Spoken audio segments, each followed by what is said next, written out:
CACIF propone un subsidio millonario por desempleo y que el ICS se haga cargo de los salarios por suspensión de trabajadores.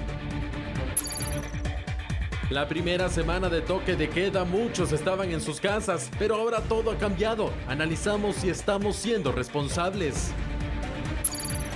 Pilotos del transporte urbano, extraurbano y taxistas solicitan apoyo ante los días en que no han podido trabajar. El Ministerio de Desarrollo aclaró varias dudas sobre la ayuda económica que recibirán varias familias afectadas. La Secretaría Nacional de Ciencia y Tecnología impulsa el reto llamado Derrotando al COVID-19. Comisión de Finanzas del Congreso continúa en sesión permanente para analizar modificaciones a la ampliación presupuestaria.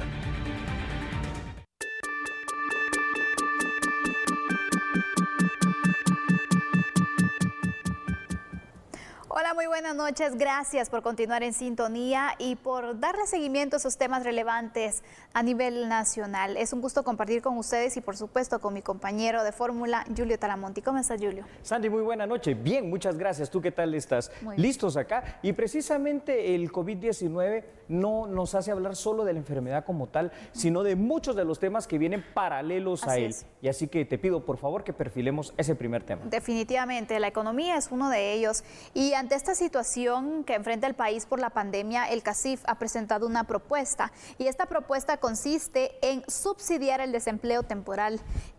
De esta forma, ellos proponen que el Estado otorgue un subsidio de 120 quetzales diarios a los trabajadores que han paralizado labores debido al coronavirus. La entidad considera que la medida es necesaria para preservar el empleo, por lo que instaron a las autoridades a tomar en cuenta su sugerencia. De acuerdo con sus proyecciones, el Estado erogaría entre 1.3 mil millones de quetzales y 1.7 mil millones de quetzales para cubrir este aporte. Así que esta es la propuesta que realiza el sector empresarial, Julio, y por supuesto entramos a detalle con el análisis. Correcto, Sandy. Esta es una situación bastante interesante en función de que lo que has dicho es absolutamente cierto. Estamos viendo cómo estamos en plena cuarentena, es decir, en ese aislamiento social, supuestamente que deberíamos estar, y por supuesto en el toque de queda. Pero cuando estamos en la parte real, en los hechos, hoy a mediodía, por ejemplo, una cantidad de carros impresionante, los negocios abiertos también, y es que también uno entiende, ¿no?, que aunque está la situación de salud, está la cuestión económica que está golpeando fuerte a los guatemaltecos. Permíteme entonces presentarte unos datos a ti y a los televidentes, porque muchos están siendo afectados por las medidas de prevención contra el COVID-19, principalmente en el aspecto laboral. Han pasado ya despidos o suspensiones de contratos, lo que impacta definitivamente en la capacidad económica de los guatemaltecos. Ante esta situación, Sandy, las cámaras empresariales el día de hoy han solicitado, primero, una exención de impuestos para ellos y sus empresas durante la emergencia del COVID-19.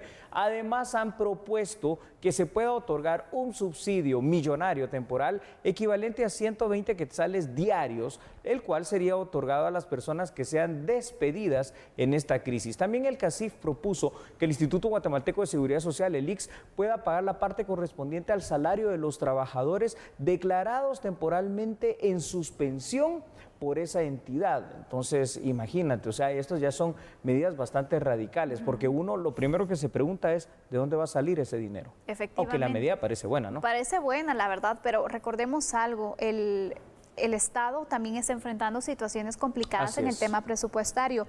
¿Por qué?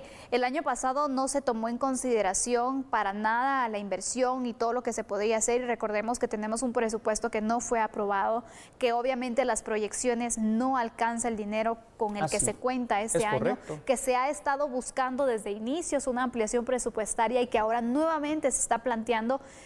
Y en el sector privado no hablemos también, porque obviamente hay muchas empresas que paralizaron labores, que tienen que seguir pagando planilla, que en algunos casos pues lo que se dio es la cancelación del contrato, porque hay empresarios que ya no dan para poder pagar toda la planilla.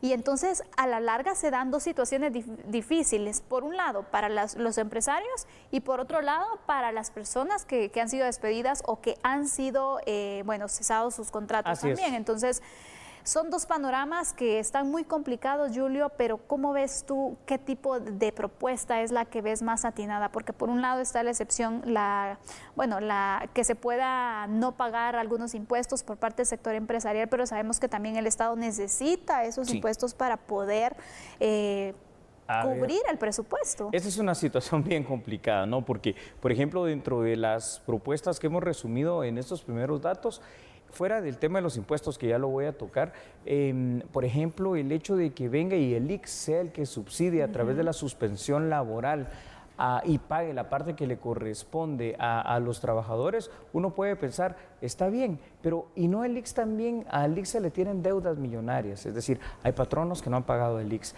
hay deudas del Estado todavía que se arrastran desde muchos años hacia el ICS. ¿Y cuál es la base de personas que tienen el servicio de seguridad social? Más o menos 2 millones de guatemaltecos. ¿Y el resto de guatemaltecos qué? Luego, empezamos con el tema de que se le pueda dar, por ejemplo, esos 120 quetzales diarios a las personas que han sido despedidas en este momento. Pero ¿cuál va a ser el mecanismo? ¿El dinero de dónde va a salir? Ya se hicieron algunas consultas y se podrían eventualmente, digamos, utilizar las reservas del Banco de Guatemala. Pero ojo, las reservas del Banco de Guatemala son las que dan una sostenibilidad en el tema macroeconómico a nuestro país, tipo de cambio y muchas cosas más. Y bueno, finalmente el tema de los impuestos que tú mencionabas.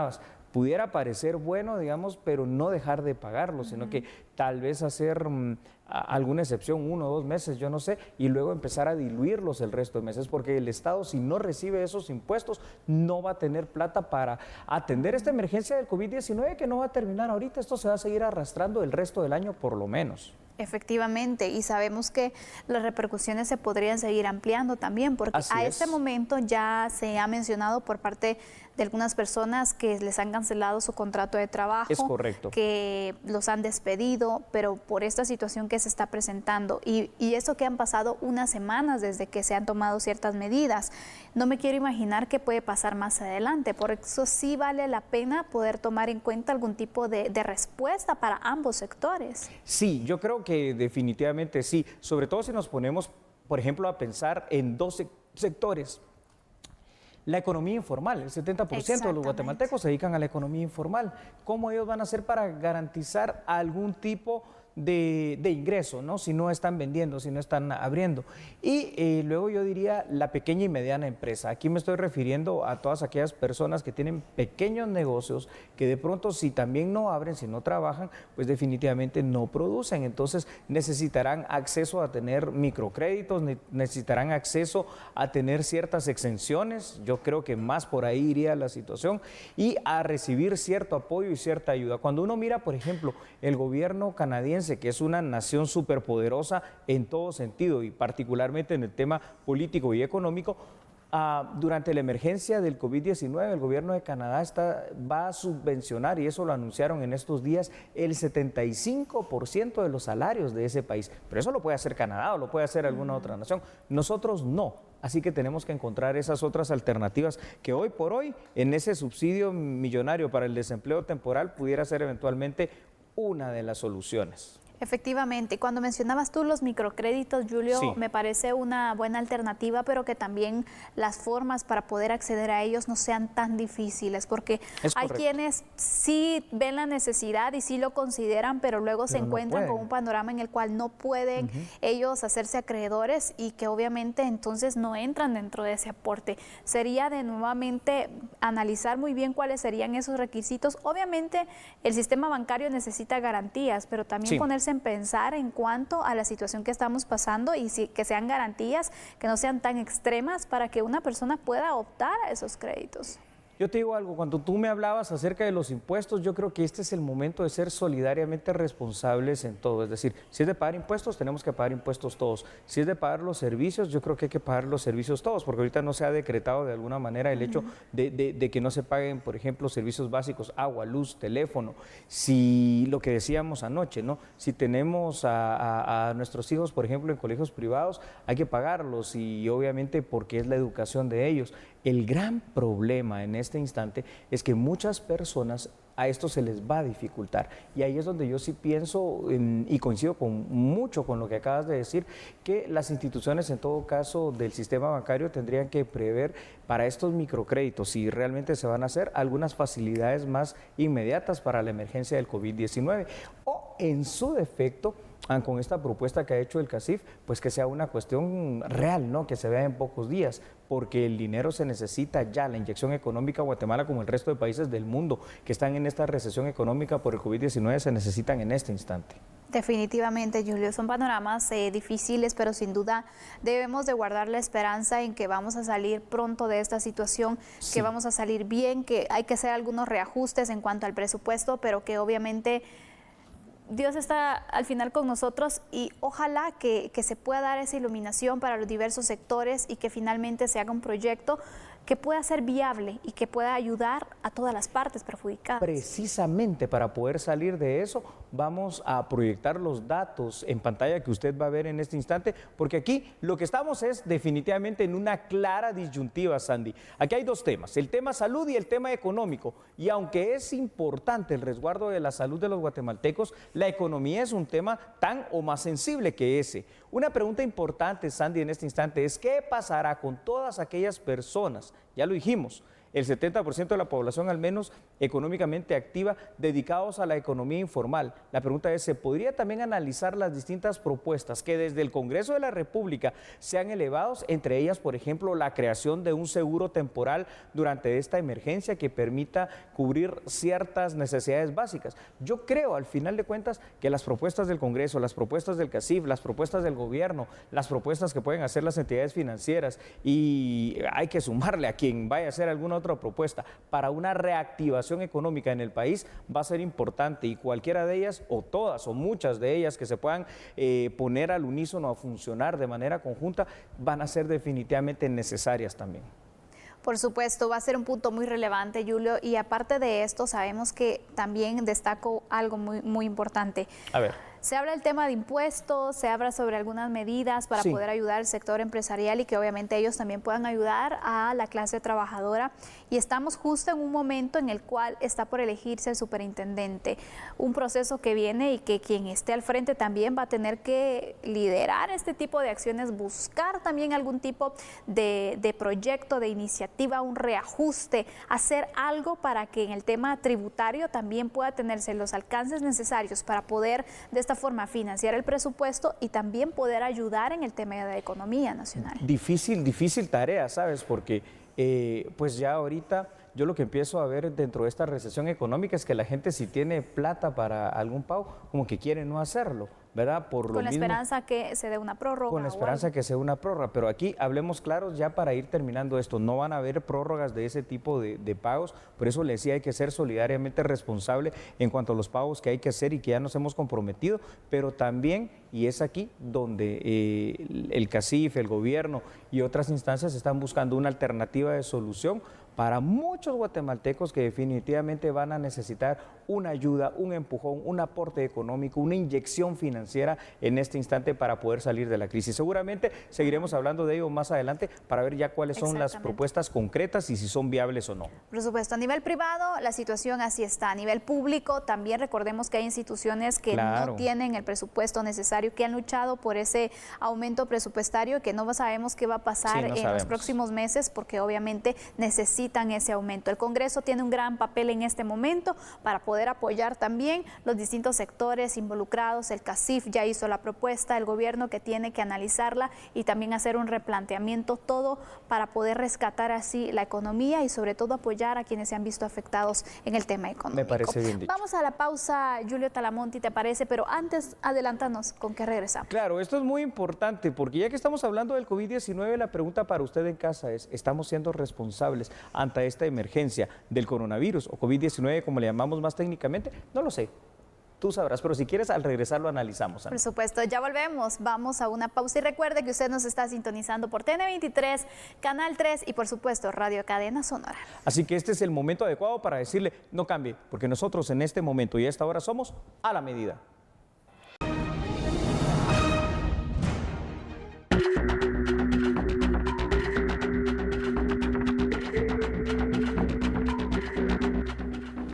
agradecemos por seguir en sintonía de A la Medida. A 38 se han elevado este martes los casos de coronavirus COVID-19 en el país. Así lo informó el presidente de la República, Alejandro Yamatei, durante su visita a la base militar de Petén, donde se construye un hospital temporal. En su visita a la base militar de Petén, donde se construye un hospital temporal, el presidente Alejandro Yamatei informó que este martes los casos de COVID-19 en el país se elevaron a 38. Hay que reportar 2 casos más. Recientemente a mediodía nos confirmaron 2 casos más. Hemos llegado a 38.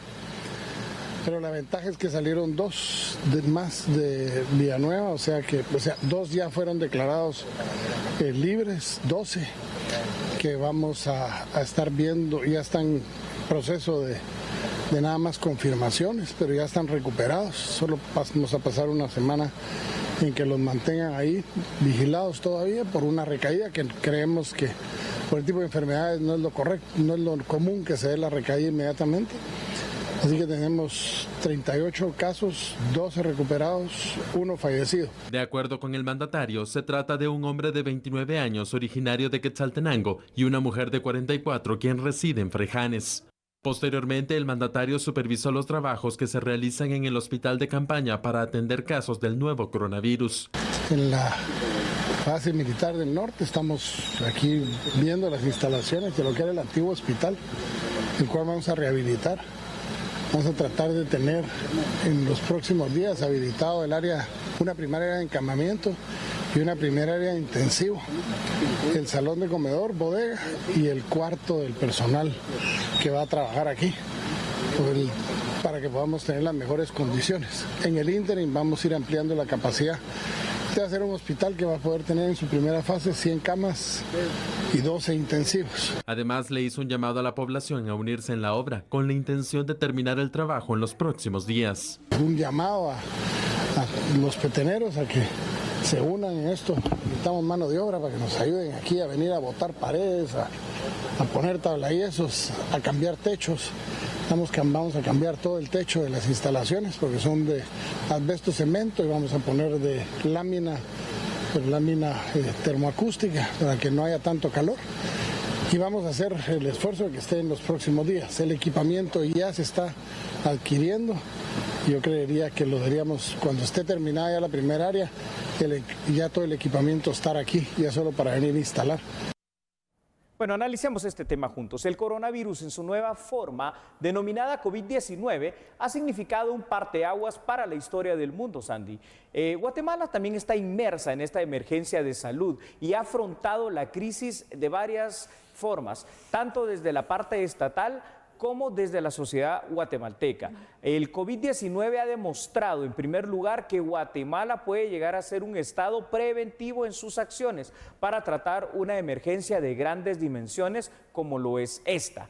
A su vez, durante las 2 primeras semanas de aislamiento social y de toque de queda, la sociedad guatemalteca misma demostró un esfuerzo solidario por apoyar. Veíamos ahorita este recorrido que hacía el presidente Alejandro Yamatei en este probable hospital temporal en el Petén y los esfuerzos del Estado. La pregunta es, ¿será que los esfuerzos que está haciendo el gobierno también se están continuando y reforzando por parte de la sociedad guatemalteca?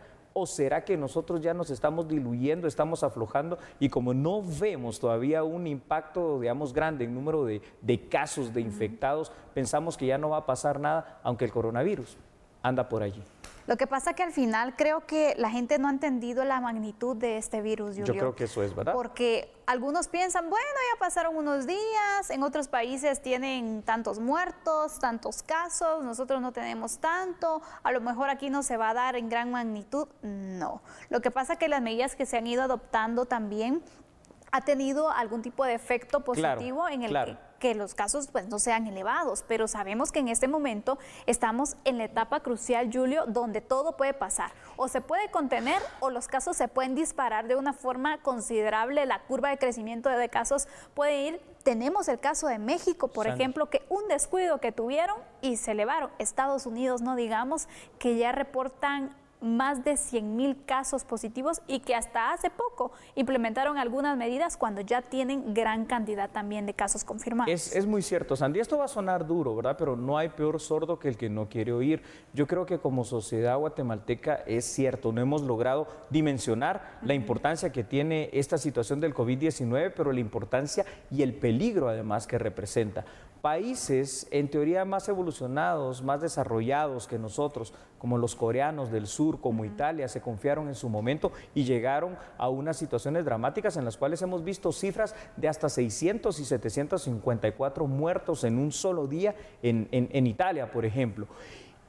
Aquí no hemos visto esto porque una persona ha fallecido por COVID-19, pero el COVID-19 está en Guatemala, hay personas que están infectadas. No sabemos todavía si fuera de estas personas ya detectadas, hay otras que puedan andar allí por el periodo de incubación de más o menos 12 a 14 días. Si de verdad nosotros nos relajamos, lo que va a pasar es que en algún determinado momento podemos llegar a alguna situación como la de México y entonces ya reportamos miles de casos, pero va a ser demasiado tarde. Yo creo que esos esfuerzos de gobierno también tienen que ser apuntalados un poquito por la sociedad guatemalteca. Y te diría, el esfuerzo del gobierno ha sido grande, pero también hablábamos en nuestro primer tema, el tema de las empresas. Los empresarios también han hecho distintos sacrificios, Julio. Es correcto. Hay empresarios que todavía están pagando planillas, que están haciendo esfuerzos para no dejar desamparadas a estas personas. Se les están viendo en situaciones bastante críticas. Difíciles. Y que las personas no comprendan que se tienen que quedar en su casa, que no tienen que salir si no es necesario, que tienen que priorizar sus salidas.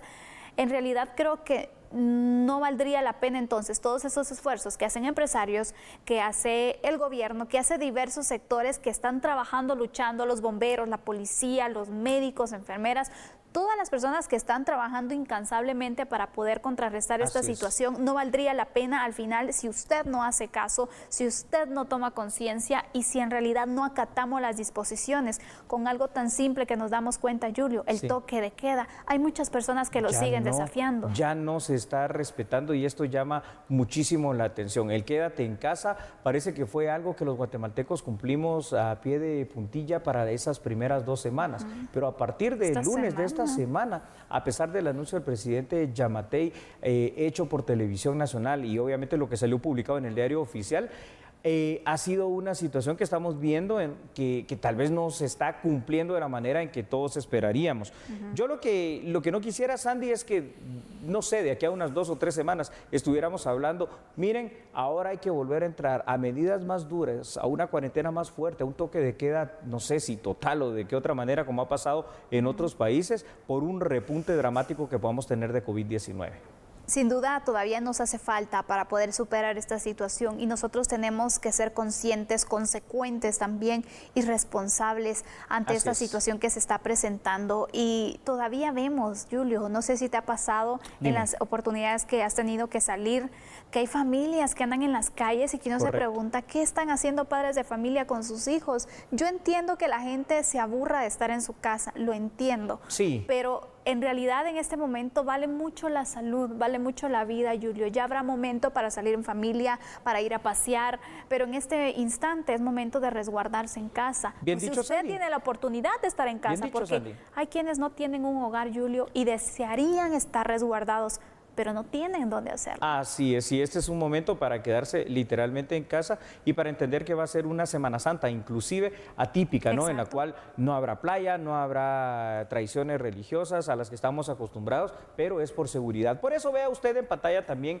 y comparta con nosotros los siguientes datos, porque conforme pasan los días, el aislamiento social, como dices tú, Sandy, se va perdiendo, pues es lógico. Primero que las personas necesiten salir para trabajar y para suplir sus necesidades básicas con el dinero que puedan ganar. En la presente semana se ha podido observar de una manera muy fehaciente cómo algunos trabajadores pues no han podido respetar el toque de queda, esto ya sea por las disposiciones de sus empleadores o por cualquier otra situación. Quédate en casa es un mensaje no solo del presidente de la República, Yamatei, sino que es también un llamado a la seguridad de todos los guatemaltecos ante la pandemia y tenemos que entender que si de verdad juntos como Estado y como sociedad no hacemos ese esfuerzo, que son 2 semanas todavía las que quedan, llamémosle así, lo que va a pasar después será peor. Lo que va a pasar después será una recesión mucho más grande, porque pasaremos 2, 3, 4 meses, no sé cuántos, en una situación de restricciones todavía más fuertes. Y ahí nos vamos a empezar a recordar, mejor hubiera hecho caso, aquellas 4 semanas que entre marzo y abril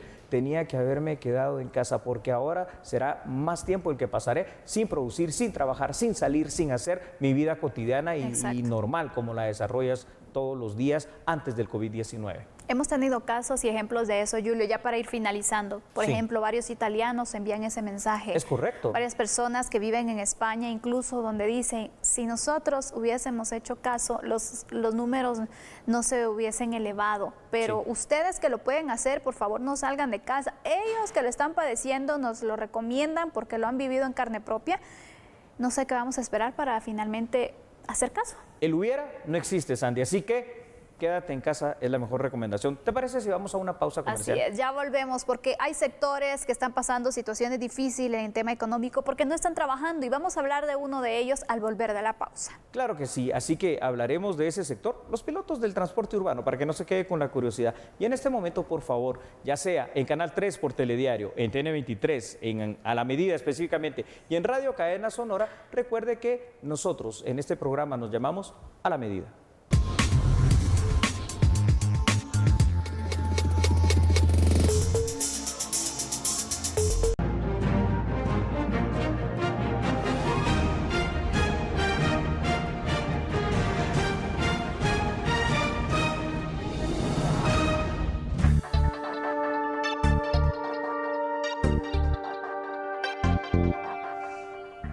Seguimos informándole acerca de las diferentes aristas en el tema del coronavirus. Los pilotos de buses urbanos, extraurbanos y de taxi solicitan ser tomados en cuenta en la ayuda humanitaria porque tienen más de 2 semanas de no trabajar. También las viudas de los pilotos solicitan este apoyo.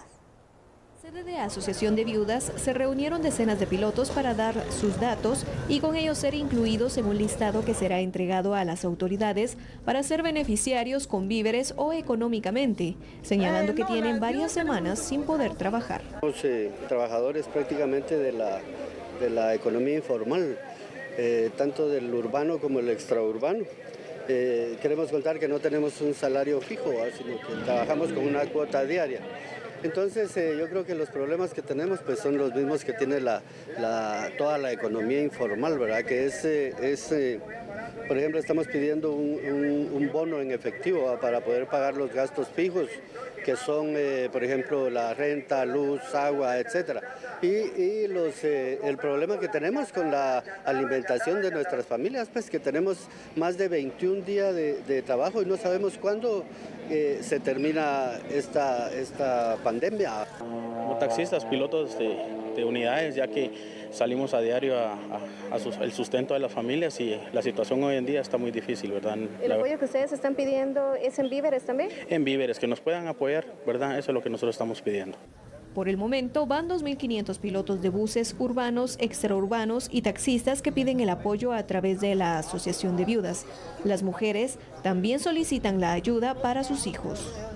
Muchas de las mujeres viudas que tenemos trabajan por día, salen a vender, algunas trabajan como auxiliar de enfermería. Muchas de ellas pues han limitado a hacer su trabajo y a tener ese recurso que es tan necesario para sacar adelante a sus hijos.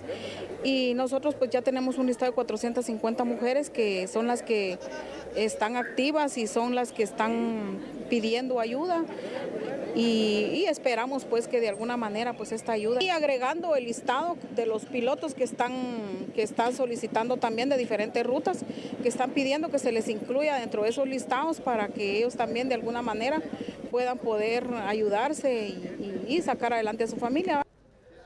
Bueno, pues una vez más tenemos que analizar esta crisis sanitaria desde el punto de vista del tema económico, Sandy, televidentes, ya que este punto de vista ha afectado definitivamente a todos en Guatemala y en este caso, como usted lo puede escuchar, a pilotos, a taxistas y a viudas de pilotos, quienes ya evidentemente están organizados a efecto de elevar una solicitud a donde corresponda de ayuda humanitaria, como ellos han dicho. Esto por las pérdidas económicas que han tenido los pilotos del transporte público tienen una prohibición específica dentro de todo esto que está sucediendo para poder circular, ¿verdad? Los taxistas pueden circular en los horarios en que no haya toque de queda, pero evidentemente ha bajado la demanda y les ha afectado pues esas 12 horas del toque de queda donde no pueden circular y hay restricciones. Y la otra parte, ¿no? La vida de los pilotos que han muerto en el cumplimiento de su deber. Aquí estamos solo viendo un segmento de la población, ya hablamos de las personas que se dedican a la informalidad, hablamos de las personas de pequeños y medianos empresarios que la están viendo dura en este momento para pagar su planilla, para pagar todos los servicios que tienen que hacer, y esto es parte definitivamente de aquellos resabios que nos trae el COVID-19 como crisis no solo institucional, sino que como crisis social, y en este caso desde el punto de vista económico, Sandy. Definitivamente, Julio, la verdad es de que sí deberían de incluirse en la ayuda humanitaria, en la ayuda social que se pueda dar. Yo sí estoy de acuerdo en eso, Julio, porque sabemos que están enfrentando situaciones difíciles, que por ejemplo un piloto del transporte público, de un taxi, por ejemplo, tiene que mantener una familia. Normalmente pues tienen hijos que están estudiando, a los cuales también les tienen que dar pues el seguimiento, ¿no? En el estudio, en el colegio, la alimentación. Así es. Toda esta situación, entonces hablamos de no solamente de un trabajador, sino de toda su familia. Hay muchas familias que dependen de que esta persona trabaje y que obviamente en este caso no lo están haciendo, porque si bien tienen alguna autorización para poder trabajar durante el horario ya estipulado, hay personas que ya no se dan el lujo de utilizar incluso pues un taxi, porque obviamente les incrementa el precio y porque están alargando el dinero que tienen. ¿No? Exactamente, entonces algunos requieren a utilizar algún tipo de transporte alternativo que sea más barato para poderse movilizar también, porque están ante la situación que no tienen con transporte público.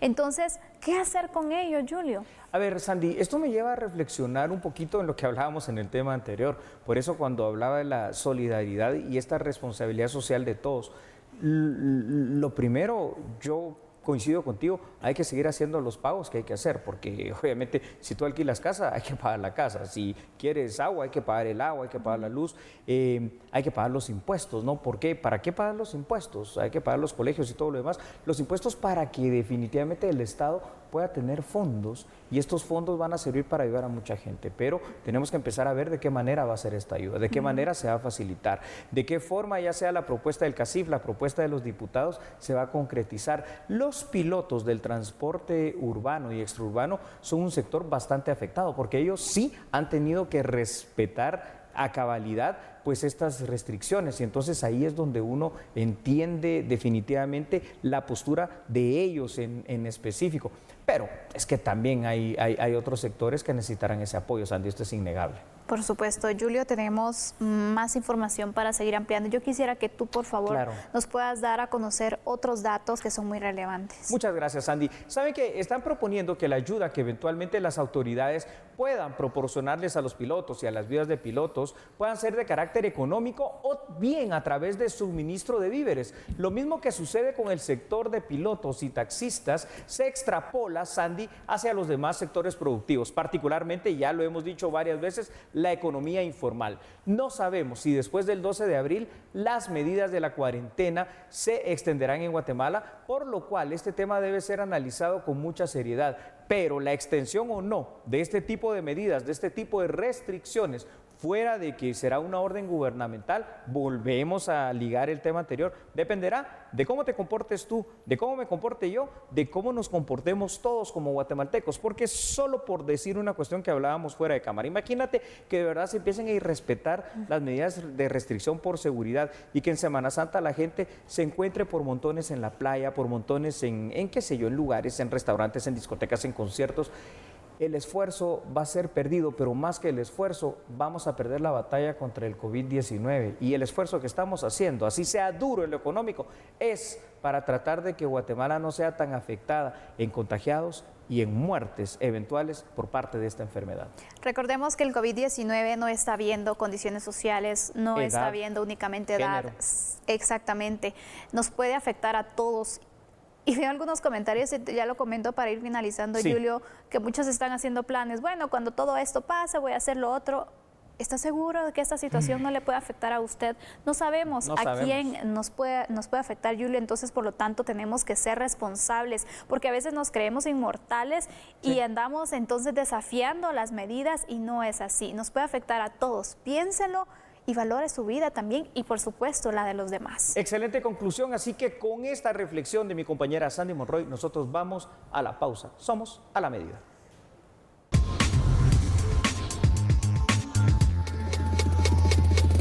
Reportando desde mi casa, fuego en el Líbano, fuego en el Líbano.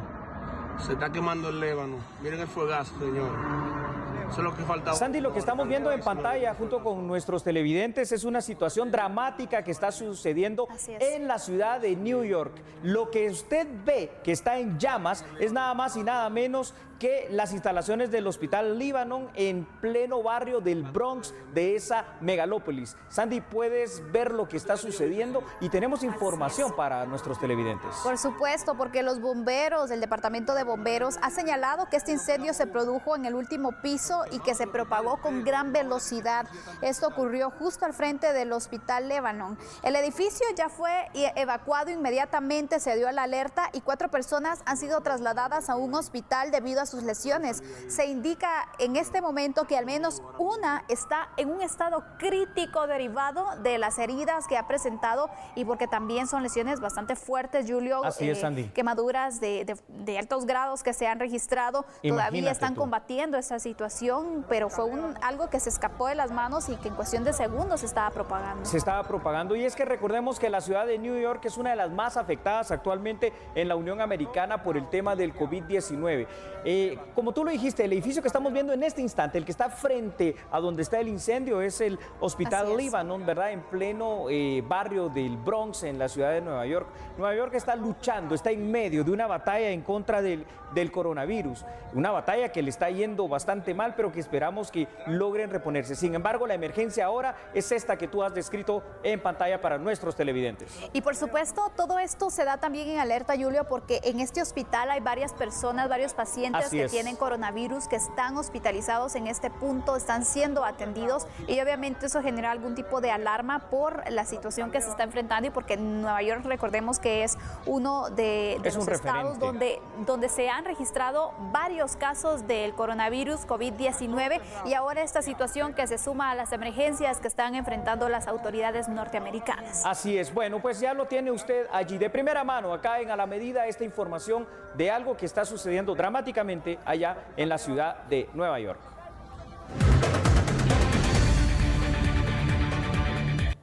Sandy, y ahora nos vamos a México, si te parece, porque también hay situaciones que están pasando en Puebla, México, en este instante. Así es, Julio, porque ya surgen también las nuevas estadísticas de los casos del COVID-19 en ese país y nos vamos a trasladar con el periodista Víctor Ordóñez para que nos pueda dar el reporte de cómo están las estadísticas hasta el momento. Víctor, buenas noches, adelante con tu reporte. ¿Qué tal, amigos de Red de Noticias Salvavisión? Los saludamos desde Puebla, uno de los estados de México, donde el COVID sigue avanzando. De acuerdo a las autoridades federales de salud, bueno, pues los últimos reportes que se tienen son los siguientes. Ya suman 29 fallecidos, así como también 1.215 personas contagiadas. Es importante mencionar que hay otros más de 3.000 casos sospechosos y sin duda, bueno, pues se han reforzado las medidas sanitarias. Incluso cada uno de los estados pues está tomando otras estrategias para cerrar definitivamente ya centros comerciales. Se sigue exhortando a la ciudadanía a mantenerse en una distancia prudente para evitar los contagios masivos. Y otro también de los datos importantes es que de los fallecidos, bueno, pues la persona más joven tenía 37 años y el más longevo 85 años y el promedio de estas muertes es de 56. Nosotros seguiremos informando desde México cómo va avanzando esta pandemia que sin duda sigue manteniendo en alerta a las autoridades y por supuesto a la ciudadanía. Gracias, Víctor, por la información. Desde Puebla, México, Dramático. nos informan los casos. Imagínate a esta hora cómo se mantienen esas estadísticas. Lo que hablábamos para Guatemala. Bueno, ojalá que lo que está pasando en otros países no suceda aquí en Guatemala. ¿Te parece si continuamos con la información? Por supuesto, Julio. Y es que vamos entonces a pasar a la misma.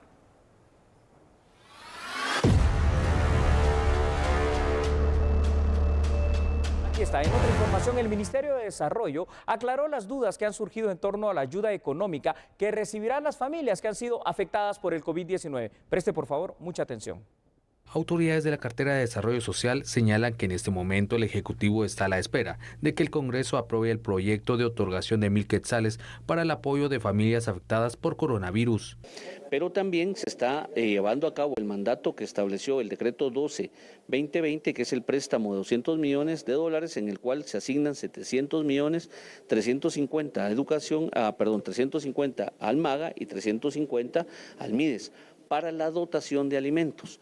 Esto será una vez se tenga acceso a esos recursos cuando este préstamo haya sido trasladado al organismo ejecutivo para su sanción y publicación. Hasta en ese momento será cuando se tenga acceso a los recursos para poder empezar con la dotación de alimentos. Y ahí viene el tema también de poder apoyar no solo a la economía informal, sino a las familias vulneradas en esta crisis, es decir, a personas que creemos que han sido afectadas económicamente y que entonces la idea sería darles una ayuda de 1.000 quetzales a 200.000 familias. Sí, el Congreso será quien tiene que aprobar los recursos, con el tiempo que ellos estimen necesario discutirlo y aprobarlo, y ya el organismo ejecutivo definir los procedimientos y manuales para garantizar la transparencia, pertinencia y efectividad de esa entrega. Sin embargo, el bono social sí será entregado entre la primera y segunda semana de abril a más de 72.000 familias.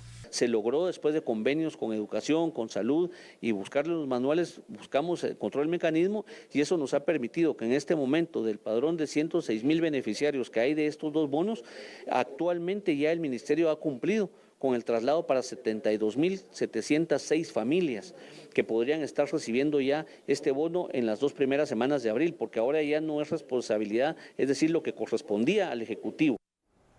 Y en otra información, la Comisión de Finanzas y Monedas del Congreso de la República continúa en sesión permanente para analizar con los ministerios las modificaciones a la ampliación presupuestaria solicitada por el Ejecutivo.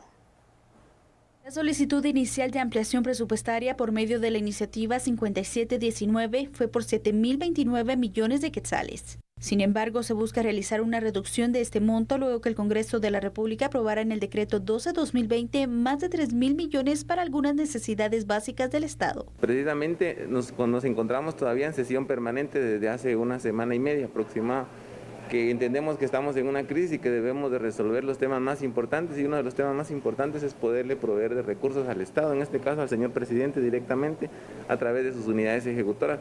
Hoy tenemos una jornada larga, hoy nos va a estar visitando, se les hizo la invitación al ministro de Finanzas directamente para que pueda venir a presentar cuáles van a ser las modificaciones que se le van a hacer a la ampliación presupuestaria. Pues si nosotros recordaremos, la semana pasada se aprobó una parte de la ampliación, entonces asumimos nosotros y esperamos que así sea, que haya un recorte en lo que se está solicitando inicialmente, que eran 7.029 millones.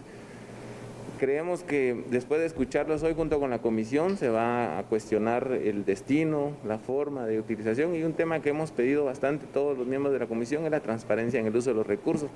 Esa es la petición de 7.000 millones, que estamos nosotros seguros va a ser menos. Según la presentación preliminar que el Ministerio ha hecho, va a estar alrededor de los 5.000 millones. Ya se redujeron 2.000 millones de quetzales. La Comisión de Finanzas y Moneda del Congreso de la República también está a la espera de la solicitud de los 11.000 millones de quetzales por parte del Ejecutivo, que corresponde a la segunda fase para la ayuda de guatemaltecos ante la emergencia del COVID-19, señaló el diputado Jorge García, integrante de la comisión. Aparte son los 11.000 millones que se están viendo para la ayuda de los 1.000 quetzales que hablamos hace un ratito. No, principalmente lo que pasa es que ya se está explorando el tema del Fondo Monetario Internacional, donde ellos pusieron 50.000 millones de dólares a disposición de todos los países que puedan estar afectados por esta pandemia, y se están haciendo las solicitudes.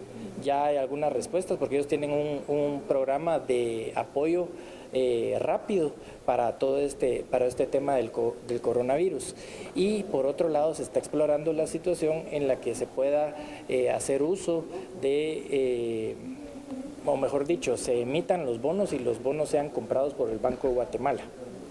En el decreto recién aprobado por el Congreso se priorizó el equipamiento y remozamiento de hospitales y centros de salud para la atención de la pandemia. Muchas gracias por su sintonía. Mañana a las 21 horas, acá lo esperamos. Feliz noche, que descanse. Chao.